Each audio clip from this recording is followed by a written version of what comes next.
And after a very long year of various difficulties and medical mysteries, she was diagnosed with spinal cord astrocytoma.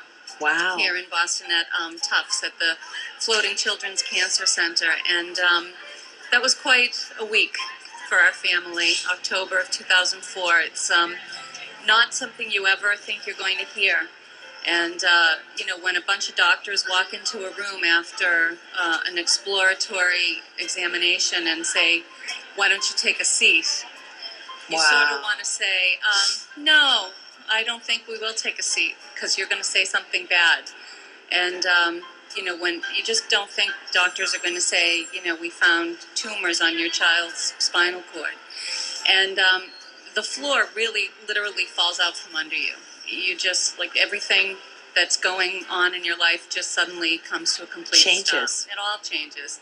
And we are so lucky, first of all, to be in this city and to be where, if you're going to have something like this, you can't be any place better than Boston. You can't be any place better than Tufts. The fabulous men and women at Tufts Medical Center and Floating Hospital are just wonderful. And we're lucky because we have a great family network. Both sides of our family, Mick's family and my family, just really all of a sudden everybody jumped on board and everybody got into the trenches. I mean, this guy, at the time, he was a small 7-year-old and suddenly had to live with his grandparents while we just lived in the hospital. And it was really a very difficult time for the family. But how long were you in the hospital? Oh, we would be in for about 3 weeks at a time. Right. Well, we tried to figure out, what was going on and what we could do. It's actually kind of an unusual diagnosis. It's more common to be in the brain as opposed to on the spine, and it's more common in adults than it is in children. So there was sort of a lot of okay, what are we going to do? And Maeve had a surgery that was not able to resolve the tumors. They're still there to this day, and she's undergone a couple of courses of some pretty heavy-duty chemo, along the way. So, how scary was that for you? Oh, for me? Oh, yeah, scary is the word, I guess. But you're just sort of in shock, really, and you just sort of go with the flow, and you have to sort of pay attention to what everyone's saying, and you write everything down and keep notes, and it's just a really strange experience. But again, we couldn't have done it without our family and our friends who all kind of kicked in, and you just have to just keep swimming, as Dory says. Yes, right. Nemo, just keep going and punch through. Just keep swimming. And Maeve was amazing. I mean, at the time, only 4 years old and a little peanut, and just needles and tests, and it was just really a hard time. Is that how you got the nickname Maeve the Brave? I think so, yeah. Yeah? Yeah. Were you scared? I don't think I was so much scared because I was so little and I didn't really know what was going on.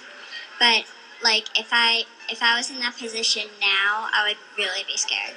Because you're older now. That's right. I think Finn may have been more scared even because he was old enough to understand the words that were being said. And what do you think, Finn?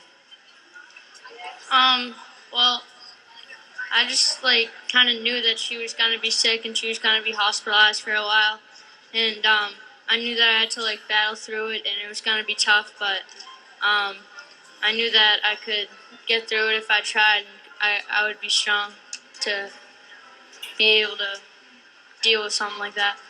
As a family, that's right.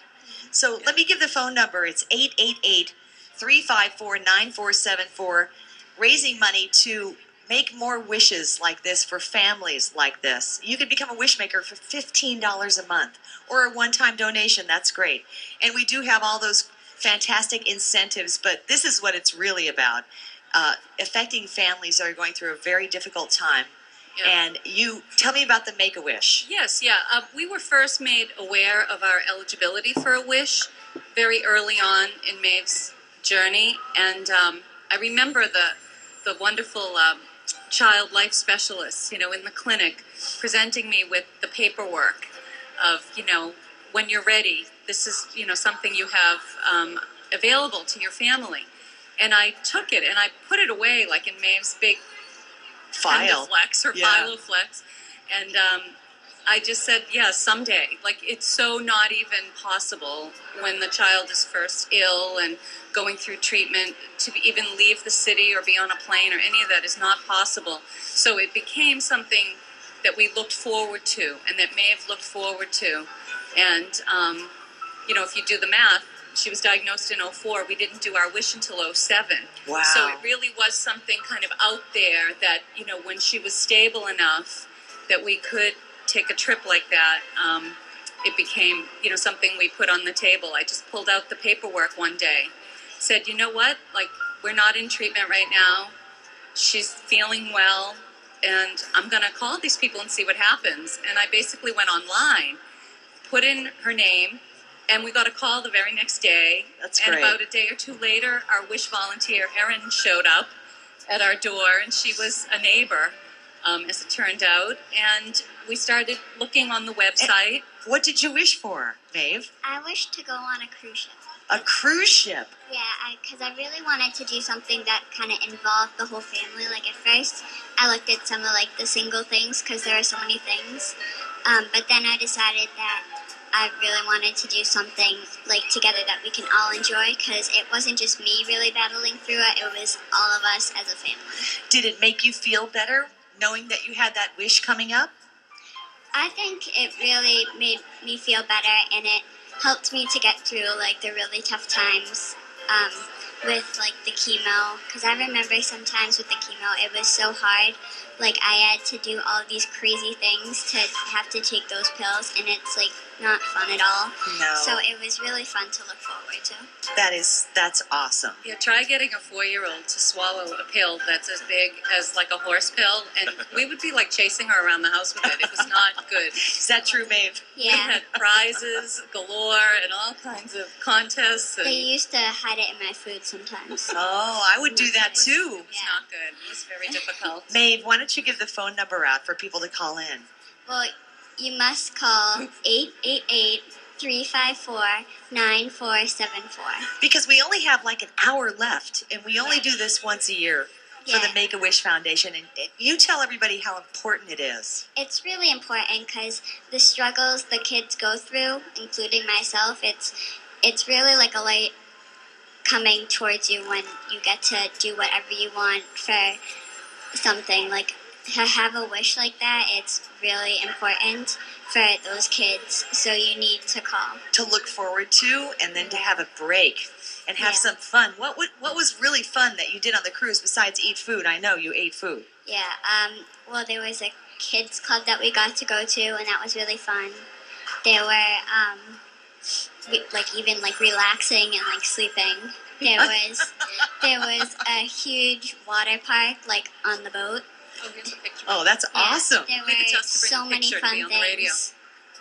It was really mind-boggling. Like every single day, it's like, well, whatever I do next, it doesn't really matter because everything's so much fun. Oh, that's so great. I'm so glad you got a wish, and I'm so glad you're feeling better. Thanks. You look terrific. It was great to have the wish to look back on as well, because when we got back from our trip, Maeve had a relapse, and we had to sort of get back in the trenches again. And it had been a long enough time that at least some of the people in our family, including Maeve's dad, had sort of been like, okay, we're done now, you know? But we weren't done, and we had to strap our boots on and get back in the trenches and go through treatment again. And again, those difficult times, we looked back on the trip and we talked about, remember on the trip, and we did this and we did that, and it just really kept things alive. And there's a picture in there of her salsa dancing on the cruise with her dad, and we sent that Nice. into to the Make-A-Wish folks, and they loved the picture so much they actually invited them to come and do that in the grand ballroom at the gala, to recreate that moment on the cruise ship. That was And so fun, that right, was- Maeve? Yeah. That was wonderful. But it's so important. I mean, when I hear that there are 250 kids waiting for a yes. wish, that really breaks my heart, because our experience was just, maybe we were just lucky and we hit it just right. But when we were ready to make our wish, Make-A-Wish was ready to respond, and it was instant for us, and that was really key to the success of the whole thing.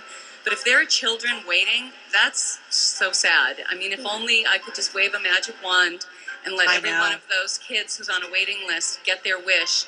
And I can't do that, but what I can do, and Maeve and Finn have done it last year, and today we'll renew it while we're here. They are each a wish maker. Oh, me too. Yeah, and it's only $15 a month, which is, 50 cents a day. And I don't mean to be presumptuous about people's individual situations, but you really almost don't notice it. It's easy. You call in right now at 888-354-9474, or you can go online to massri.wish.org and you donate, and you can do direct deposit. It comes out and you really don't even miss it. Nope, I never noticed it. It's a gift to yourself because it happens all year long, and you're giving something, even in a small way, to a child who's, they really need about 6,500 on average to make a wish happen. But if everybody does a little bit, then we can work through that waiting list. And we'll do the best we can today. Hey, thank you all for coming down.